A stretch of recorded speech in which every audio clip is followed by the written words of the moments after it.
participatory events, and one such event in particular, but I'm going to try to make it a little bit more general so that people can use the same sort of principles for other things. And it's about participatory events and one set of tools to help run them and make their community stronger. Now, what is a participatory event? It's an event where the line between organizer and attendee is blurred or non-existent. And at events where art and performance play a part, the line between artists and audience is blurred. And of course, the camp that we're at right now is a great example of a participatory event. But that's not the event I will focus on, because you're already here and you already know how this is. But I will tell you about an event called the Borderland, with which I have been heavily involved in recent years. So this is the Borderland. It's a participatory event in which the Borderland organization brings only toilet water, some heavy machinery and electricity.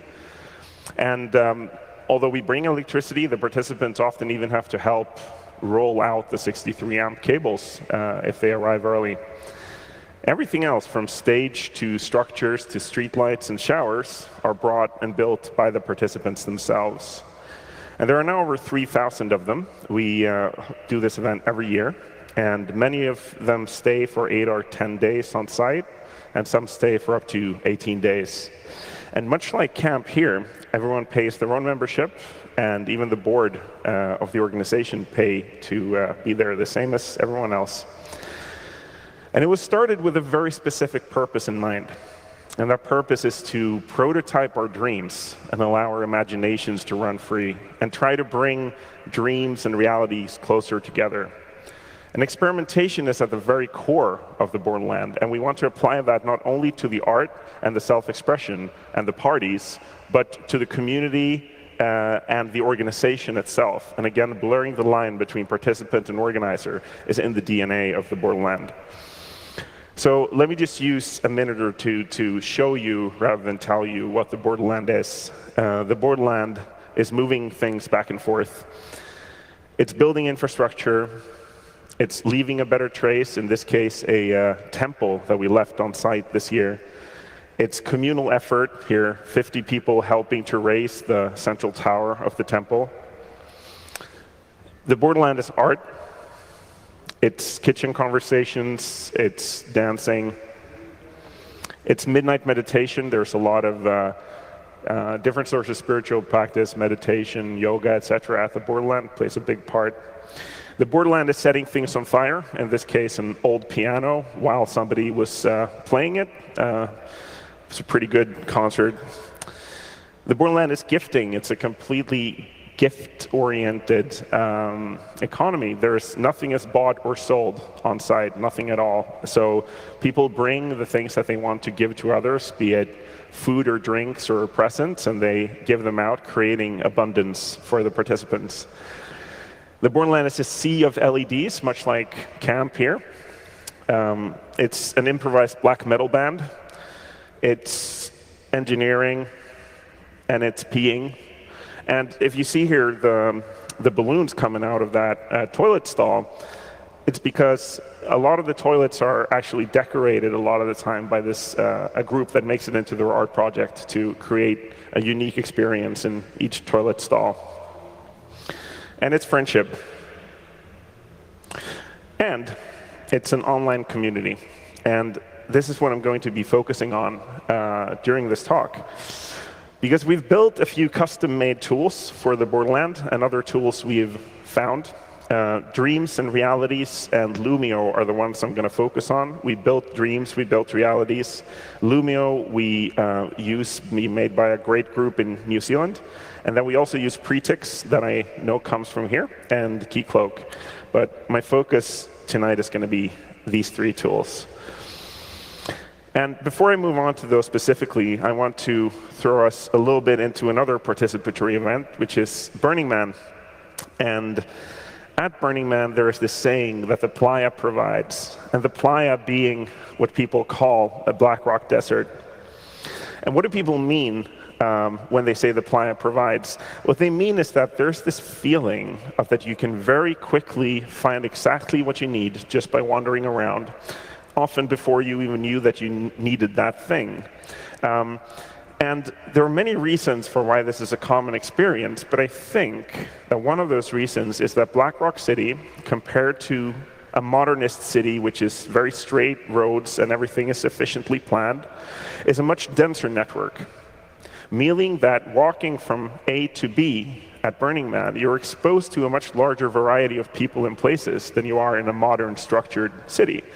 You have many more interactions in a given period of time, meaning that everyone accumulates much more knowledge about what resources are available and where they are. And simply put, the network is denser, so the number of jumps from you to what you need is perhaps smaller at Burning Man than it is usually the case in much of ordinary life.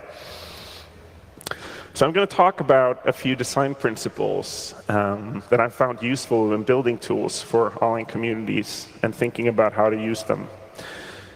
Based on my experience, I'm going to make a case for that it's possible to nurture a connected community online by trying to build, maintain, and map a dense network.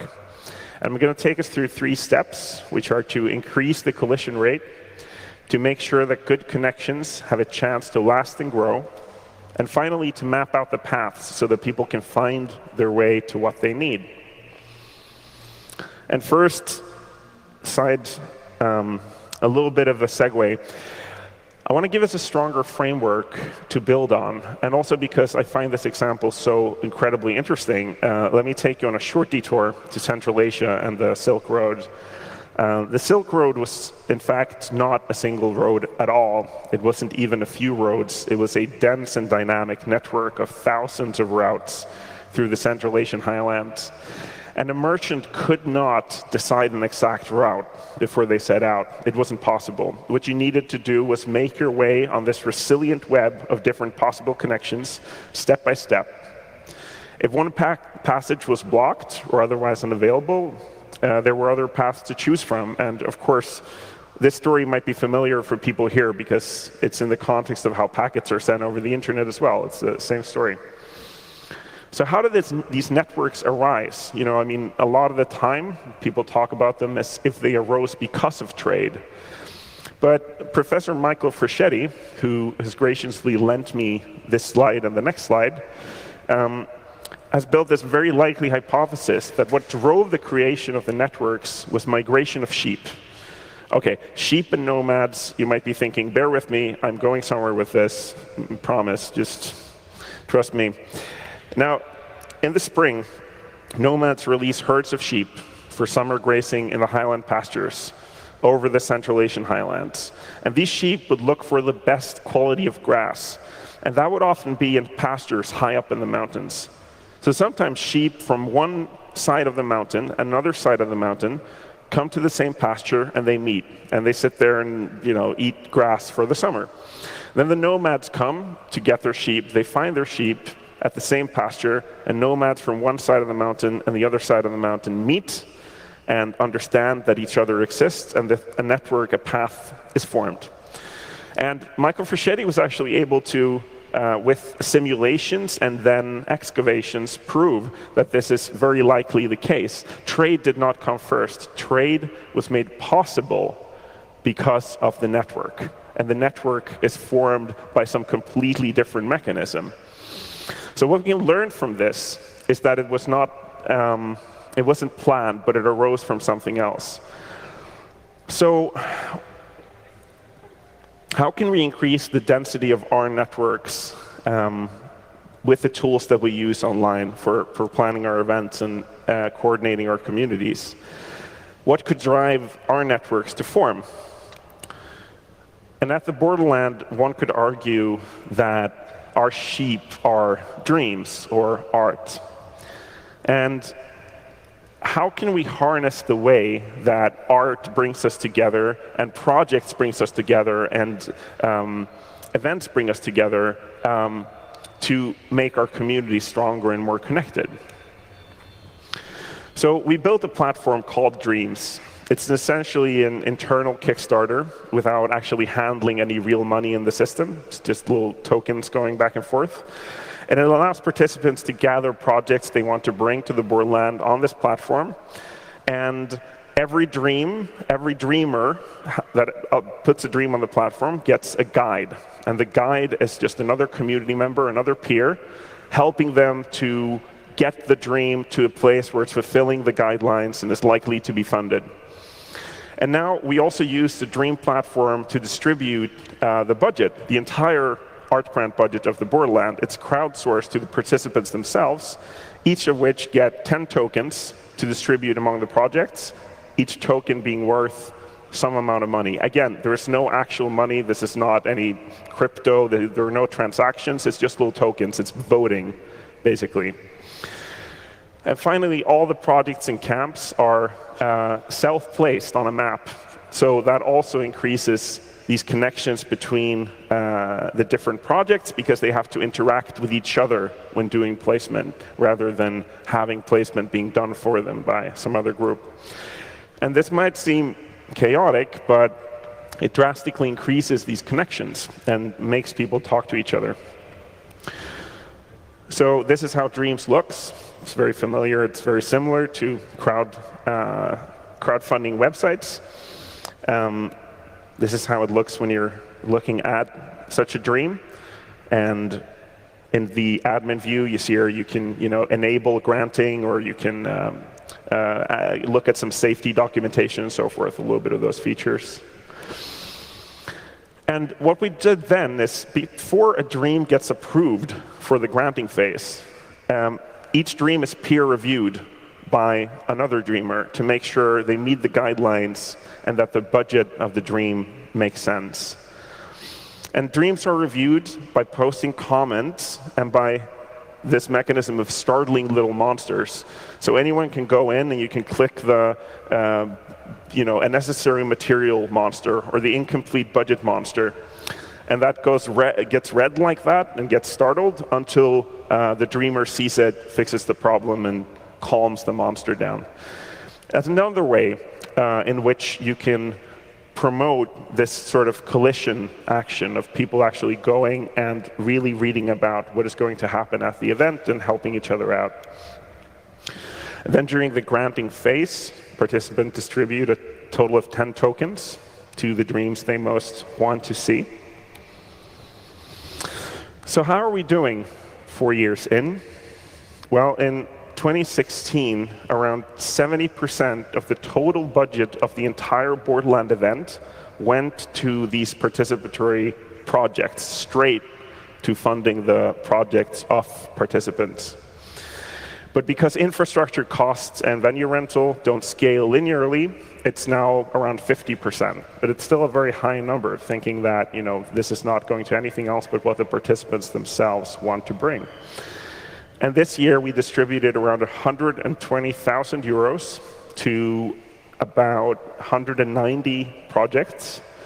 And each project was granted from 100 euros for the smallest projects up to 10,000 euros for the biggest projects. And participation in granting among the members of the Borderland is now at around 50%, having grown from, we started at around 20. 50% is around the same participation rate as US midterm elections. Horrible for midterm elections, pretty good for participating in governance of what is essentially a big party. But think about what it means that half of all participants spend time going through projects that are going to be at the Borderland. If 10 people in your camp have given grants, and they have even vaguely remembered 10 different projects they looked at to give grants, that means that in your camp, you might have knowledge of up to 100 different things, just among the people in your camp before you even arrive. And what does this mean? More importantly, you've interacted with people online who have built these projects, meaning that the number of relationship between camps and the density of the entire network of the organization and community is much, much higher. And these relationships can now be used for other things, much like the networks of the Silk Road, to lend equipment, to coordinate logistics, plan events together, and do other things together, because you have these connections and you can start using them. So here's one example of how we've applied this design principle to increase connection density. In the first year, we noticed that 40% of participants were giving all of their grants to a single dream instead of spreading it out. A lot of the time, probably they were giving it to their own dream or to a dream that was of their own camp. So we tried setting a max of how many tokens you can give to a single dream, starting at 7. And what happened immediately is that it got more spread out. People didn't just now give 7 tokens and then leave the 3 tokens to be wasted. They usually gave those 3 tokens away. So you can see the red line on the graph being how it was in 2018. And the blue one, we tried to have 5 as the maximum, pretty much the same result. So I think we'll just stay there at maximum of 5. So we've talked about how to increase collision rate and how to sort of make people have to interact more with each other to form a denser network. But this creates a lot of pretty loose connections. How do you make these connections between people last and turn into paths of collaboration about things like infrastructure, safety, security, and so forth? How can you make use of these connections? What do people need to be able to make use of these connections to do other things? On the Silk Road, important paths were reinforced by building caravanserai. They were basically big stone structures built on important paths in the network. At great effort, hauling all these rocks high up into the highlands because you needed a place in which you could plan continuation of your journey. A place where there was infrastructure, where you can stock up on supplies, find new companions to work with. A place that keeps the culture and the sort of memes of the Silk Road that help you survive in it intact and reinforce those paths. So our sort of digital caravanserai is Lumio, and we've named our little instance of it Borderland Talk. Lumio is great, built by some great people in New Zealand. I really recommend it, especially if you need to make a lot of decisions together. It's really good. And I want to take this opportunity to talk a little bit about what I think really helps, what sort of features really help when you're wanting to have a community interact with each other together and make connections last. You need to be able to form subgroups somehow, and you need to be able to collect and tag, reference, and link. It's bizarre to think about that Facebook groups don't allow hyperlinks or don't allow you to link to a specific comment in a thread. We used to have this stuff. It was called BB Bulletin forums, and apparently most of people online now have forgotten how to do that. You need to be able to move conversations around, of course, to fork conversations. You need to be able to come back to a conversation maybe a year later and find it. And if you want to make decisions together, you need to be able to gather advice and make decisions. And last but not least, you need some way to be able to formalize a social contract on the platform. Some way where people can agree on, what are the rules of engagement in this group. So just a little bit about that, and also noting that Facebook has almost none of these features, which is why things a lot of the time turn to shit when people try to use Facebook for this sort of coordination. So this is how it looks. This particular group on Borderland Talk is very important. It's where we make decisions transparently through a method called the advice process. And it allows members of the community to step into decision-making and change things when they feel there's a need to do so. And like I mentioned before, the heart of the Borderland is experimentation. And that also goes for how we organize ourselves and make decisions. And we've come up with a process for governance that is mixing duocracy, that is the person who does the work, calls the shots, mixing that with conflict resolution practices, and with some really good tools from a book called Reinventing Organizations by Frederick Laloux. We don't use the process he describes in that book on face value, but we're definitely inspired by it, so I'm bringing it up.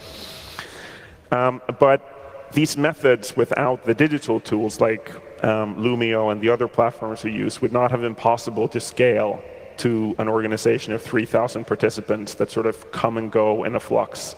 That's completely reliant on having good online tools. So here's an example of how Borderland infrastructure is planned openly. Our main lead for building the power grid is here outlining his plans and asks camps to let them know where they will be placed so that he can plan accordingly. And also, if they need a lot more power than he might be expecting, to let him know and to also comment on the plans as they happen. It's all happening transparently, even to the outside world, by the way. And this advice process is one of my favorite examples. One of the members thought it was unfair that his son would not be allowed to enter for free when he turned 13 just before the event started, because he bought his membership when he was still 12, but then he turned 13 right before. And the rule was that if you're 12 years old or younger, you can go for free. And he thought it would make more sense to allow all children who were at 12 at the beginning of the calendar year to be able to attend. So he goes into the Borderland advice process group, and he starts that process. He says, I want to change this. And then he seeks advice transparently in that group from people on whether they think that he can change this. And then the decision is his to make. Completely. And he made the decision to change it to a slightly different proposal than what he had first meant to do. But essentially, he was able to do what he wanted and solved a problem that he had. And if you think that this process seems completely bizarre, and you go like, well, that doesn't work for X, Y, Z, maybe not, but a lot of the time it does work. And I can't now, because of just the time constraints, go into exactly how and all the different protocols. But I recommend Reinventing Organizations, that book. And you can also have a look at talk.theborderland.se/advice, where you've sort of gathered those protocols, and you might be able to answer your questions there, or just contact me later if you want. Okay, so how engaged are our members on Talk or in governance? In the blue graph, you see the number of users who've interacted with some content at least once. And today it's around 1,800 users. Remember, the event has 3,000 participants. And there are about 3,600 users registered on the platform. And the red graph, you see that in the red graph, what you see is the 30-day active users. So users that have been active within 30 days. And you see at any given point, around 20% of our members this year were active in planning for the Borderland up to 3 months in advance. 20% were active at any given point in governance. And in total, of course, more than 20%, because they don't overlap all the time. And I want to show you something interesting here. In 2018, we lost our location only 7 weeks before the event. And when that happened, 5 different groups, self-organized, went out and started negotiating in 5 different locations. Without having to ask the board for permission, or without having to ask anyone for permission, they were able to go out and try to solve the problem that the community had. Eventually, a new location was found, and in a month before the event, all the plans had to be adapted to the new location, which meant that the capacity had to grow very quickly of the organization to handle everything. And because it's decentralized, and because people don't have to be elected into positions of power and authority, people could come in and fill vacancies that they saw were there. And you can see that over by that little arrow over there, where it says 5 locations negotiated, how activity on Talk just shot up as people were trying to solve the problems of the organization. So what's essentially happening, I think, is that people are reusing these networks that are built by dream prototyping to then use them for governance and infrastructure co-creation. And this is a way in which the Borderland differs from a lot of other participatory events. You have a sort of 3 circles in which you can do co-creation. You have the creative container, the infrastructure container, and the process container. So this picture is made by my good friend Gustav, who came up with this classification. And an event like Burning Man pretty much only allows co-creation in the creative container. You're completely free to create and co-create inside of that, and you can make pretty much any decision you want about the creative content. But you are not able to co-create process or infrastructure. And that's the gap we're trying to bridge, to be able to live in the middle of all these circles and allow co-creation of all those containers at the same time. So after having reinforced connections, of course, going back to the Silk Road, once these caravanserai were out there, once these paths were out there, you need to map them, because as a new person coming into this network, you want to be able to look at them a little bit beforehand, especially when they've become very sprawling and important also for trade. So of course, people started mapping the paths from China to Europe and making maps. How can we do the same thing in this context? So we're trying. This is a very complicated problem. But we built a tool called Realities. Basically, it's a mix between a wiki, a task manager, and an organizational chart. And what you do is you can define a need, like power, and that's defined in the green column there. And then you can define a responsibility that completely or partially fulfills that need, which is in that purple column. And each responsibility has a realizer, which is the person responsible for making that thing happen, and a guide, which is somebody who knows how something is done and what skills are necessary to be the person responsible for that. So if a realizer suddenly drops out, the guide can find a new person. And the guide is also tasked with checking in on the realizer to see that they're actually doing what they said they were going to do. And finally, you define some dependencies between responsibilities. And we do this for 3 reasons. First of all, when you need to make a decision, you need to know who is dependent on you, who are the stakeholders in your thing. So it's a good way to keep track of who are the people who I should ask for advice when I'm making a decision. And it's the job of those other people to define that I depend on you. So they go into Realities and they can define that dependency. We're still in the process of actually making this work, but it's new and it's been this year used to a fair amount, I would say. The second thing is that by looking at a map of all the dependencies, someone new in the organization can understand how things fit together. And third, we can identify critical responsibilities that a lot of people depend on in order to identify points of failure and to see that the people responsible for those have everything they need in time. So it has a little graph.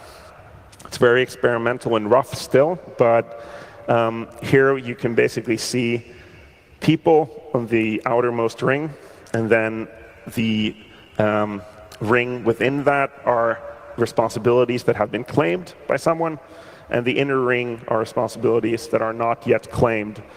So you can see things like how the guide edges are drawn around the board. So you see there that somebody up there who doesn't have a lot of their own responsibilities might be guiding quite a lot. But here you have something that's even more interesting, which is the dependency edges. And if you look at that up in the left corner there, you can visually see that there is something critical going on there. And you can sort of identify these hotspots of where you might have points of failure that you should pay attention to. And in this case, what that responsibility is the event permit application. A lot depends on it, and it depends on a lot of other things. So we should make sure that Peter, who's in charge of that, has everything he needs to do his job. And what is this for? I mean, essentially, if you have a decentralized organization and you've decided that you don't have the sort of normal hierarchies and people elected into positions, it makes it very hard for you to be able to have this, an organizational chart. And those are useful. for people coming into an organization to understand who does what. So this is a little bit what you can do to replace that. But also, of course, organizational charts are not true. An organizational chart looks more like that in reality.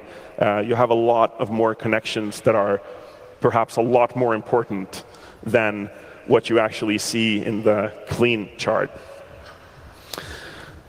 Yeah, there are a lot of really good ones in that one. All right, so come through to mapping the paths. And just want to reiterate the things that we've gone through. The idea is to increase collision rate and then reinforce those connections and then map out those paths. And in closing, we've started this project called Participio to collect other useful tools for participatory organizations, of course, Dreams and Realities, Lumio, and others. And we're going to basically use some of the funding that we've had. We got some funding last year to push into some of the development of these projects. And we also pushed them to a few other projects also doing really interesting stuff for participatory culture and organizations. And there are now 8 different events, at least, that I know about that use one or some combination of these 3 tools. And they range from Germany to Israel, Austria, Sweden, Norway. And you see the orange dots there. They don't actually use the Dreams platform, but they use the methodology and just use a spreadsheet because they're really small events. But they use essentially exactly the same idea. And just closing, I want to give a really honorable mention to Offenung 3000, which is a really, really great platform that does similar things, but in a very different way, where you essentially define resources, events, and places, and then you can mix those together in order to create a participatory festival, for example, in a city. So I'd really recommend going and checking that out as well. It's a very different way to do similar things. Another really interesting tool is DoCreate. It's essentially an open source task manager with a little bit of bells and whistles that helps you do it well for participatory organizations. And that is it. I'm planning this Participio project on this URL, so you can go check it out there, ask questions, find the Git repo. And I'm also at huyi@edgewriters.eu, so you can ask me questions there. And I think that's it for me. Thank you very much.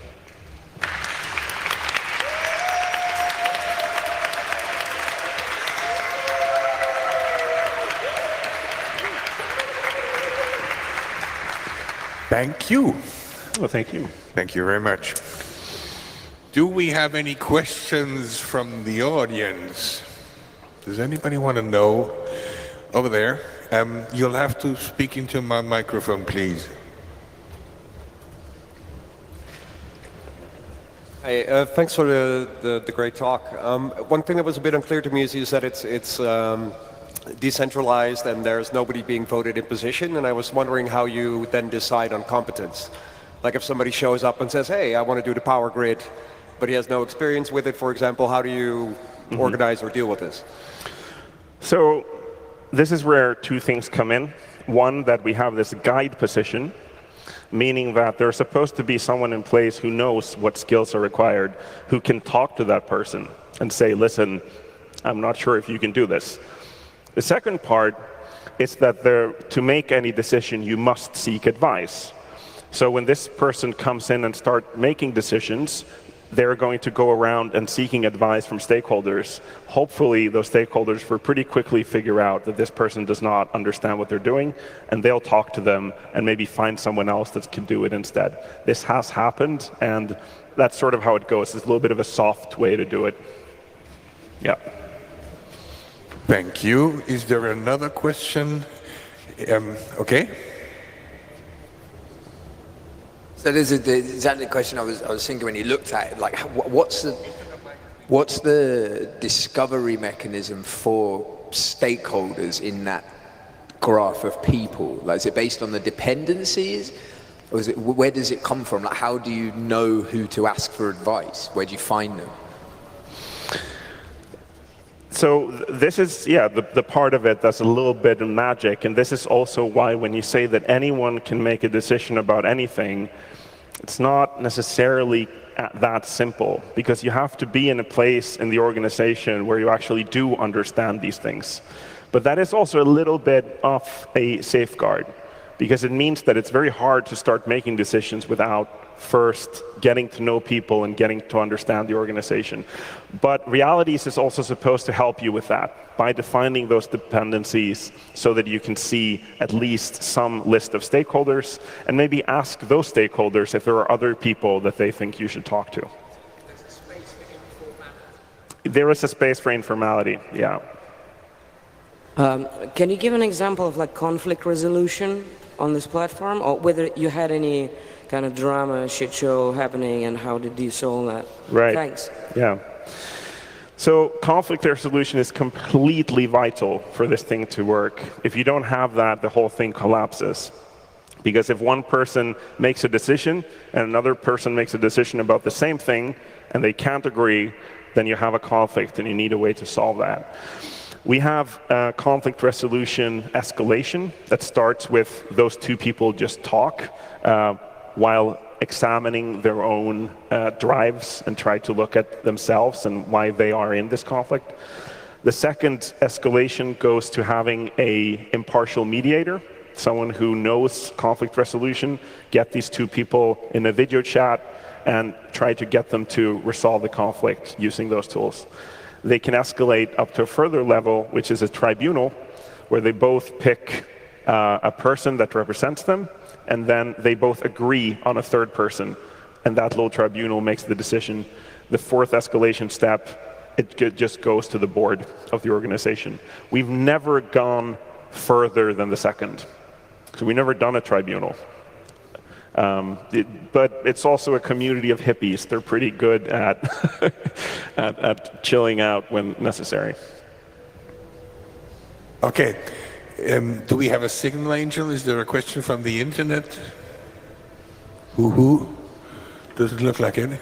Anybody else want to know anything? Here we go.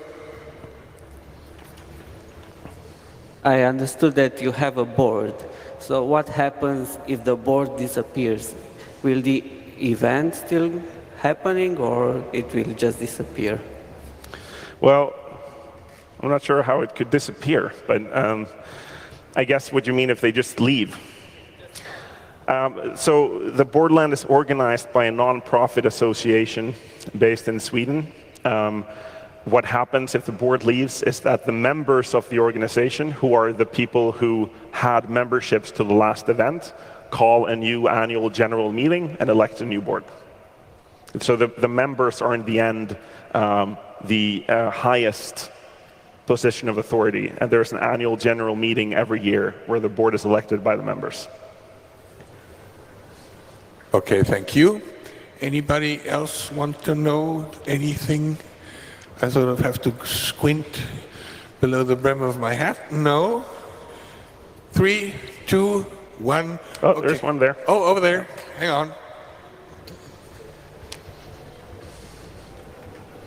on. With people being able to choose the jobs that they do, sort of, ad hoc, do you notice that people select the same jobs year over year, or that there's a lot of turnover between who takes on what responsibilities? Yeah, it's very different for different people. I mean, I've gone through a lot of different roles of responsibility myself. I like to change a lot. Other people just stay in the same thing. I mean, I actually think personally that we should aim for people not being in the exactly same job for more than about 3 years. We're not shooting rockets to Mars here. Like, you don't need that long to be able to learn how to do these things. And I think it's better for the organization to get new blood into doing things so we don't get stagnant. But that's just my 2 cents. Okay. 3, 2, 1. Well, come out here. Hi, I've been to Borderland this year. Really good, right? Nice. I'm asking, you had it a few years before. How did you develop? How did you end up with this? Like, how did the decision process and talk about that? Yeah, thanks. So the decision to go towards this decentralized advice process thing was made in 2015 by the annual general meeting that year. And then there wasn't really any plan for how to do this online. There wasn't any plan for dreams. There was nothing of that. There was essentially just a feeling of that it wasn't sustainable or interesting for the board to keep making and calling all the shots about everything. And it sort of just grew out from there. There was a period in the beginning where we had people being very evangelical about this Reinventing Organizations book, and then it became almost like a war about the validity of the exact protocol that they defined in that book, and that wasn't useful at all. So we stopped using the terminology that Lou uses in that book, which is teal. We just banned the word. We said, we're not doing teal, we're doing our own thing, we're just inspired by that. And then a lot has really happened with running into points of failure. You see something that doesn't work when you have no systems in place, which is essentially how we started. We just said, everyone can make a decision about anything, go. And then things started going wrong, and you start understanding, how do we fix this? How do we fix that? Because in the end, the really vital thing in order to make this work is to accept that there might not be a borderland. And that would be fine. I mean, if there's no borderland, then the organization has not wanted a borderland enough for it to happen. Otherwise, it would have sort of worked out to fix it. And if there isn't a borderland one year, well, if the organization is strong enough, it will survive that. There will be a borderland next year. In the end, it's a big party in the field. A lot of people would be sad, but it's not the end of the world. The stakes are low. So that has been a good way to do it. And I think it might have been a lot harder if the stakes were much higher. And if the stakes are much higher in an organization, you probably have to pay a lot more attention to things not breaking. But we have that luxury, so we can experiment. Yeah, you probably also have problems when it scales into large. We have realized that we'll go up to 17K participants. Yeah. Those structures begin to become very unhandable, sort of. Yeah. Yeah. As long as it's small, it's very neat and doesn't scale always that well. Okay, 3, 2, 1. We have one more question. No? Do I miss out anybody? Okay, well, thank you very much for coming and telling us all about. And let's have one final big hand for Hugi from Iceland. Thank you.